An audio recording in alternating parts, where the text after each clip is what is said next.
in the book. Finally done. Finally, 4 weeks. It's It's a too short much for one. this short book. Really? I thought it was good. I enjoyed Haggai. It's fine. Well, Haggai. okay. I honestly feel like the first 2 weeks were great, and then last week was I don't know, and then this week Well, I'm not sure what's happening.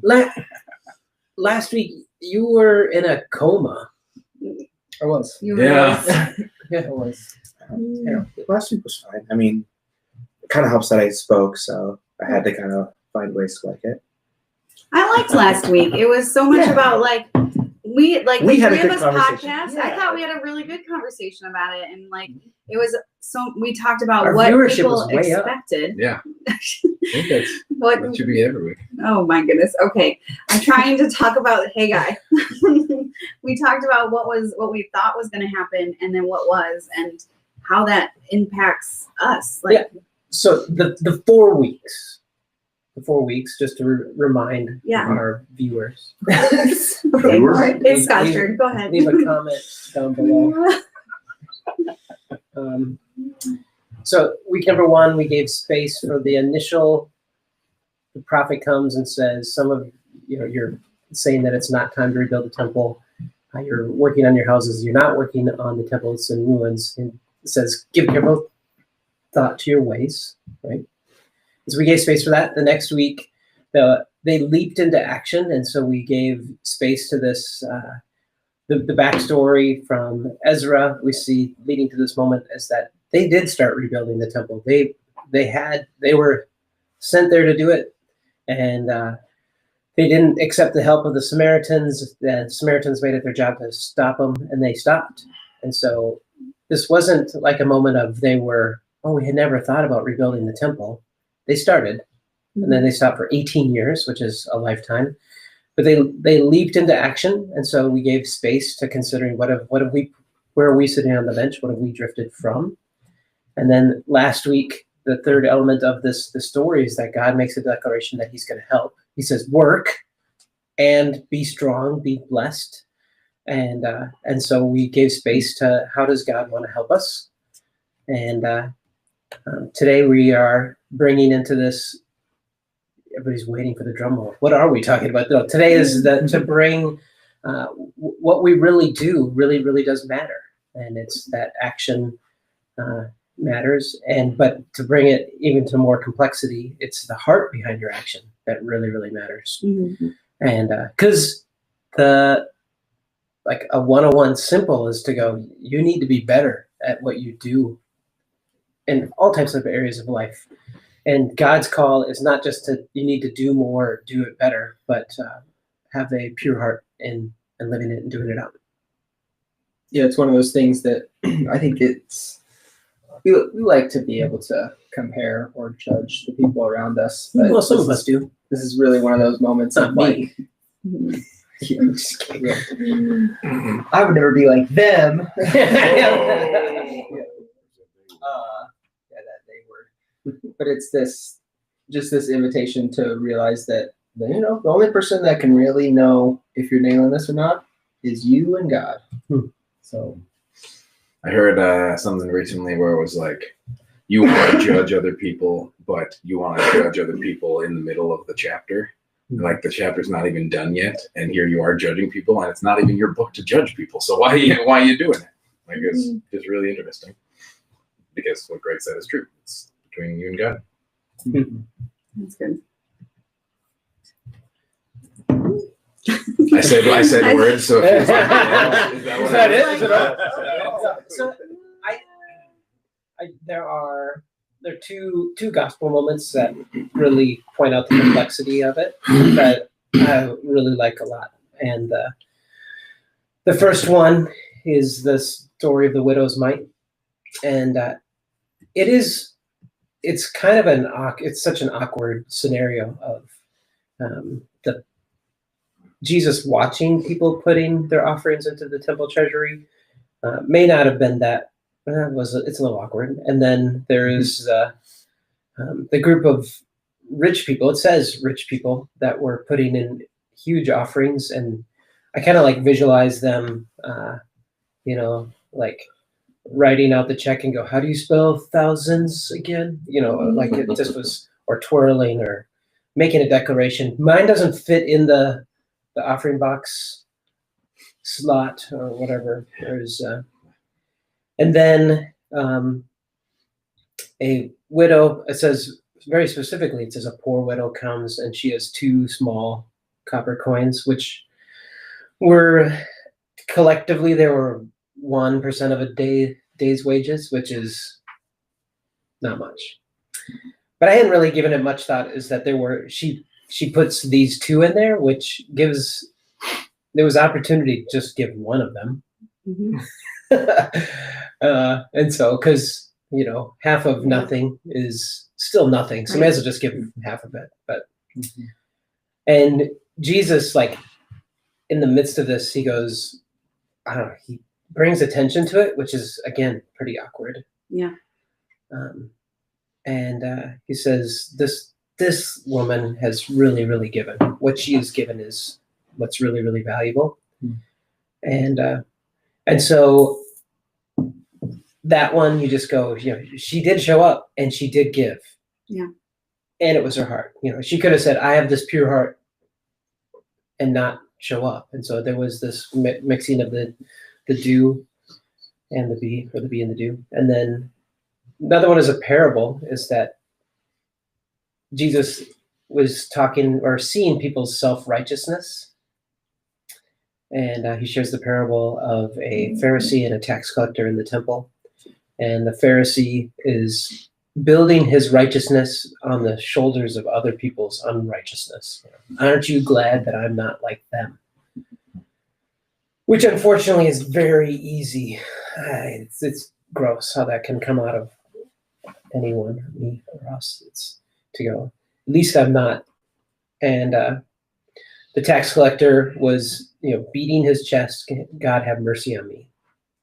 And again, they both showed up to the temple to pray, to have connection with God. But their heart became on display really, really quickly. The one, the Pharisee's heart being displayed that, God, aren't you so privileged to have me? And then the tax collector to be going, God, please, if you could, it's amazing that you do love me, have mercy on me. And so both of these narratives in the Gospels show action. They're both doing the same action. Giving offerings, going to the temple to pray. Both are doing the actions. And the actions do matter. It's not a matter of removing the actions, but the heart does matter too. It's the widow shows her heart, and the tax collector shows his heart, and so action and heart matter, which is beautiful and the worst. Beautiful. Yeah. Well, and it shows up, I think, a lot in our modern world is when people consider pursuing Christ. A lot of the old way of it is you need Christ to be a good person.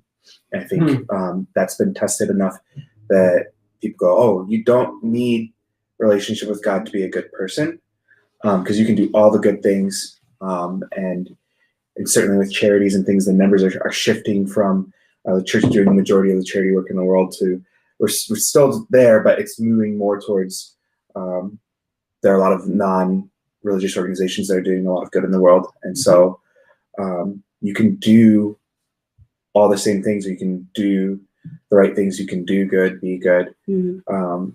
But there's certainly more behind it than just doing the right things or doing good things. Yeah. Which, walking up to this, I wrote some things about how some things are really hard to explain and are still really important.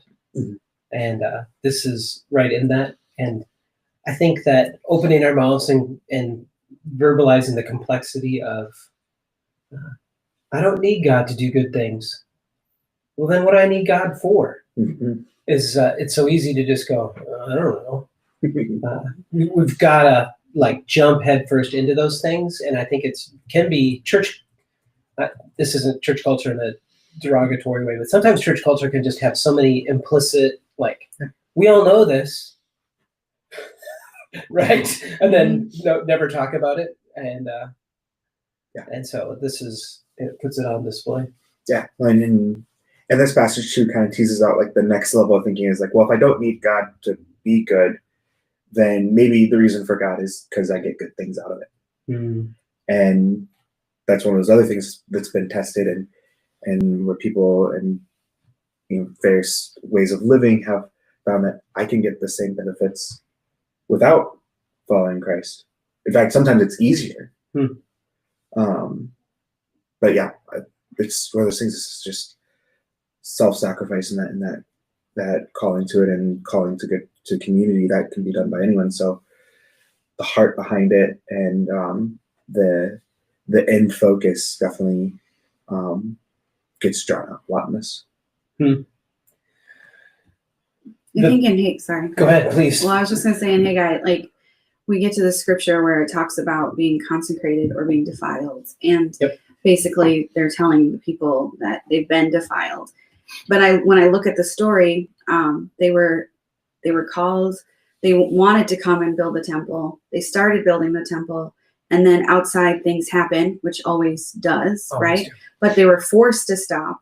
And I look at the story and I think, oh, it makes sense to me why they stopped. Like, I'm like, of course they stopped. Like, they were forced by not just their neighbors, but by the king. And so it was like to keep going would have been dangerous and would have felt like it would have been felt like an uphill battle. And so like, I get why they stopped, and I get why it took a while. Like, they needed a prophet to come and say, okay, it's time to bring this back.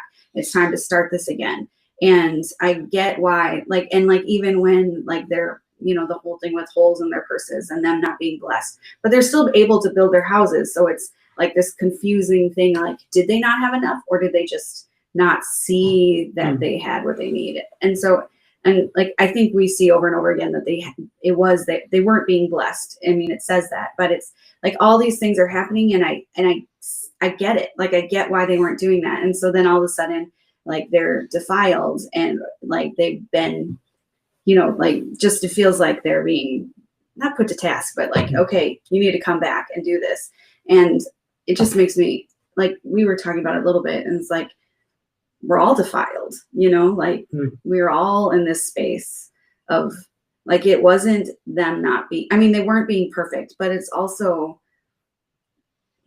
I don't know, like, it's also more than just them being imperfect people. Like, I feel like we're all in this space, and it's like, how are we consecrated? How are we holy? And it isn't about them. It's so much about what Jesus has done in us. Yeah, and I don't think it's even a call to perfection, though there is a level of like, God intentionally sets a high standard in the Old Testament of how things are supposed to be done. But they knew what they were supposed to do. They weren't doing that, but they kind of had they had some sort of sense that they needed to do something. Yeah. And so they did what was good enough. Right. They were building their homes, and they're building, because like, wasn't Nehemiah at the same time building the wall? Yeah. Was it? And they're still, and at this point, they're still offering some sort of sacrifices. Right. Because Haggai has in this conversation with the priest kind of teases out like there's sacrifices happening somewhere. Yeah. And the temple's not complete. Yeah. And so they know what they're supposed to do, but they have this sense of guilt or whatever's drawing them to do what is good enough. Yeah. And that's what they're offering God. I don't think that God's looking for perfection. That goes back to Scott sharing about the Pharisee and the tax collector.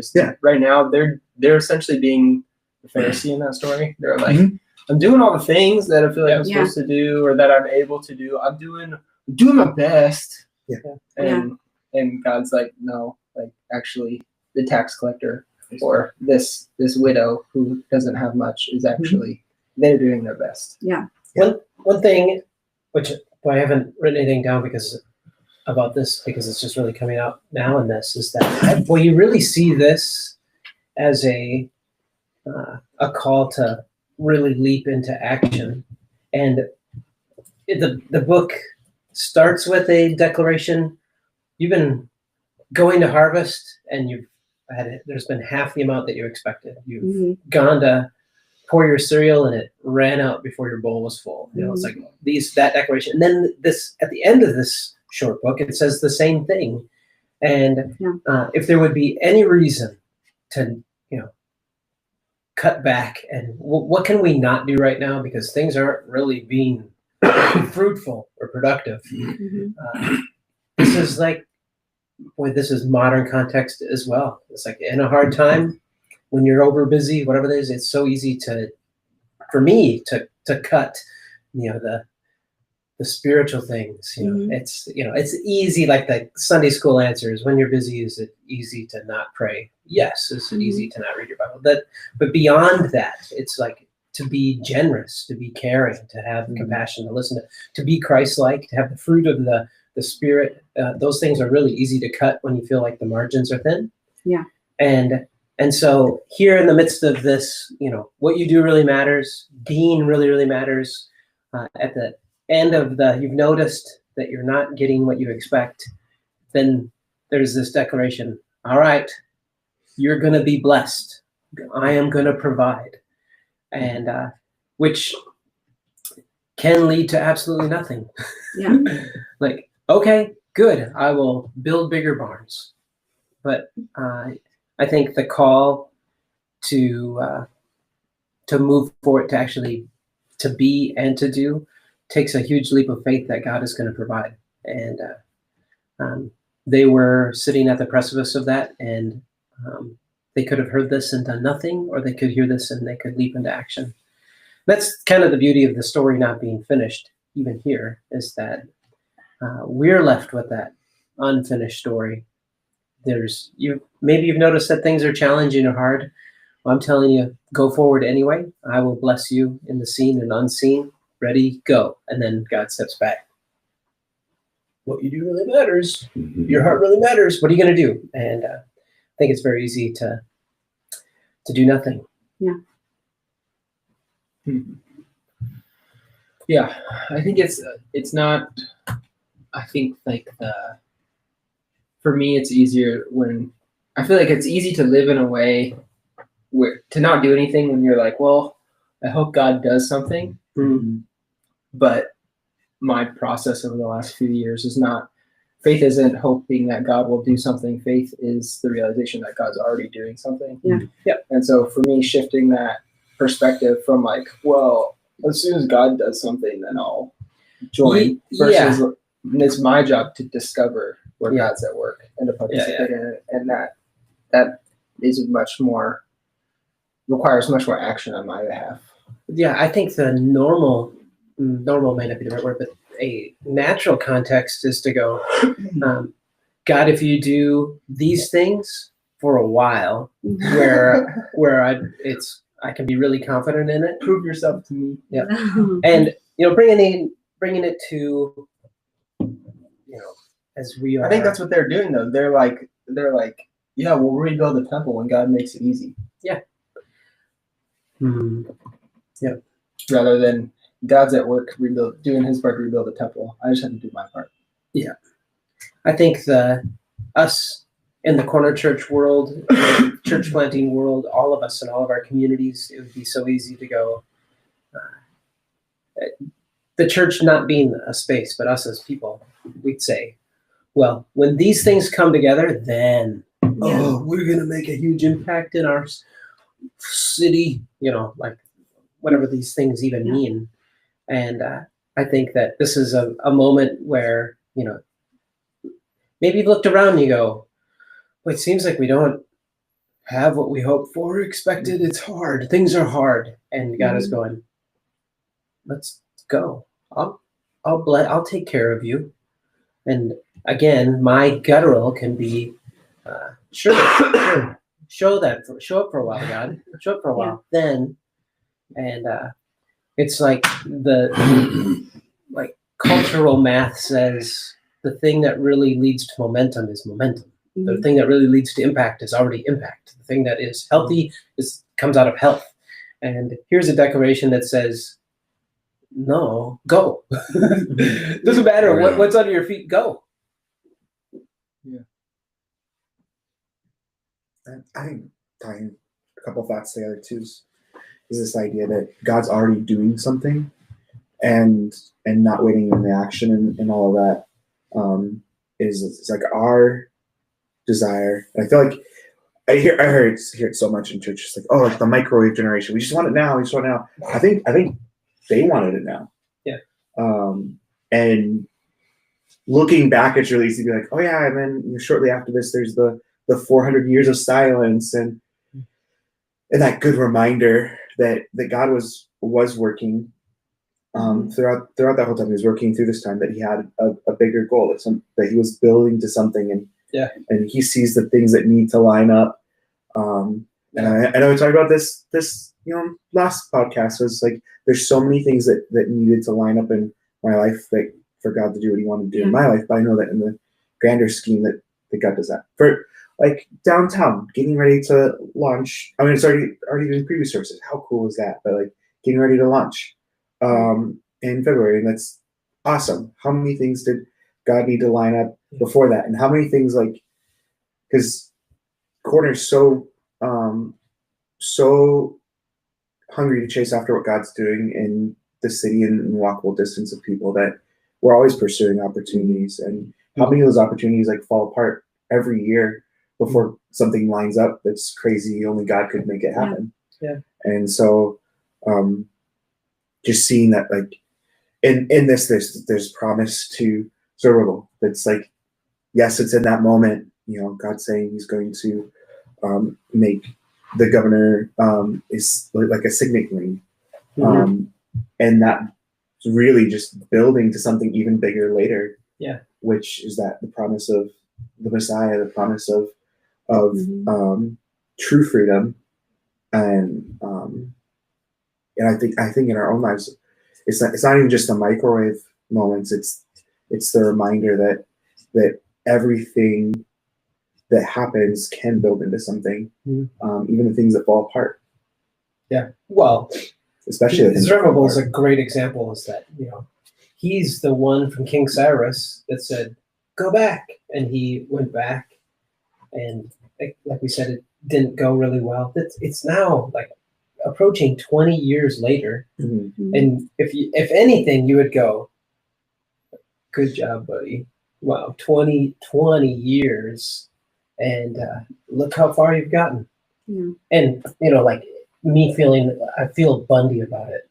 It's Bundy about it. Yeah, but it's like there's an emotion in this, because here we are 20 years into the Corner Church world, and you go, where are you at? What are you doing? But it's very easy to defame the work that has been happening. What I don't think God, looking at Zerubbabel and giving him the signet ring, was saying, failure to this point. He wasn't saying that. No. He was. It was part of the process. Now continuing the process. Yeah. And I keep thinking about, this is the cliche uptown person, is people that are like waiting for the next step. Like where the doorway to Minneapolis is uptown. Like getting here, and while I'm figuring things out, where do I land? And so like the heart of this message to people that are landing and trying to figure things out is that this moment, the next moment, really, it's the opportunities at hand, and it's beautiful. I think a lot of times when like you're talking about, God said, get moving. I will bless this. And what's happening is that God's, we're here. God's already out here. He's got the rest of the freeway built. He's just waiting for us to build that on-ramp. And once we hit that, then boom. And then that happens over and over again. So he's already, it's like, crash team racing is the best thing. The best example. You've got those little pads, and you zoom, and God's saying, get to that pad, and that pad's waiting for you, but I can't see it. It's around the next corner, and then you hit that pad, I don't know. Crash team racing. Crash team racing. Crash Bandicoot. It's been around since +2. It's freaking awesome. Yeah, I video game. Okay. I had no idea. I just have to point out that the non-esports person. In fact, the oldest person in this room is the one who's bringing up the video game analogy. And so I have to play that out. I can kick anyone's butt at Seward Speedway on Crash Team Racing. But anyone. Here's the thing. So, Look, yeah, it's to those pads. bring that into the circle of it is that, coming onto the on-ramp, you can quickly go, yeah, I'm getting onto the on-ramp, but God, have you seen who I am? And I just go back to that gospel moment where Jesus goes, remember the widow? She got on the on-ramp, and what was beautiful was not that she had a lot to offer, but that what she offered was, and the purity of her heart was going, all right, God, I'll step forward. And then the same thing of the parable of the Pharisee and the tax collector. The tax collector wasn't a moment of like, I mean at this time, I'll clean it up. It was matter of truly just a moment of true understanding where I'm at. And then from that, Jesus goes, oh, you realize where you're at. That's the on-ramp. Here we go. And so when you think about people that are trying to, it's not just uptown, everywhere, trying to figure out life, where the on-ramp is and all that stuff. It's so like a preface can be, and this is where Haggai comes to the picture, is like, you guys gonna rebuild the temple? Wow, you're not ready to rebuild the temple. You're not ready. That isn't the story. The story is, it's been hard. Go.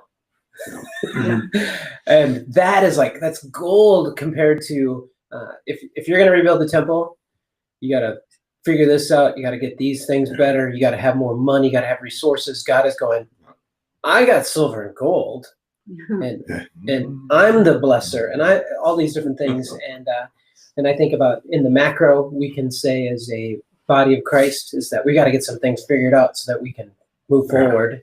And as an individual, as a part of the body of Christ, you can say, before I can be a valuable part here, I got to get some things figured out. And Jesus is going, oh, no, now. Yeah, to us it looks like ready, fire, aim. Yeah. But God's already got, he's way beyond that. So, what we look at is we're not ready. We got, he's like, just do it. Yeah. And we're going, but it's not the right order. It's like, no, I'm past that. Yeah. Yeah. So part of our conversation in this is to talk about identity. And this is a core of identity is that my identity is not quite good enough. It can feel like insecurity, or can feel kind of, Eeyore-ish, but it's just part of cultural math. No, I'm not ready. And God's math is go. Yeah. He's already waiting. Yeah. He's been ready. Yeah. He's like, He's okay, the Smash brother. This is not going where you think it's I think it's time for Ricky. God's the Smash brother. That's the wrap up? No, we're talking about that partnership a lot between what God does and what we are doing. And in Haggai, you mentioned it right before from this day on, I'll bless you. There's a line where it's, until now, the vine and the fig tree, the pomegranate and the olive tree have not borne fruit. But from this day on, I'll bless you. It's God's promise. And that reminds me in another prophet in at the end of Habakkuk, it's the other side. It's so God's promise. And then on the other side, Habakkuk says, though the fig tree does not bud, and there's no grapes in the vines, okay, same thing. Olive crop fails, and the fields produce no food. There's no sheep in the pen, no cattle in the stalls. I will rejoice in the Lord. I will be joyful in God because He is my strength. It's both sides to what we're talking about. Good. It's the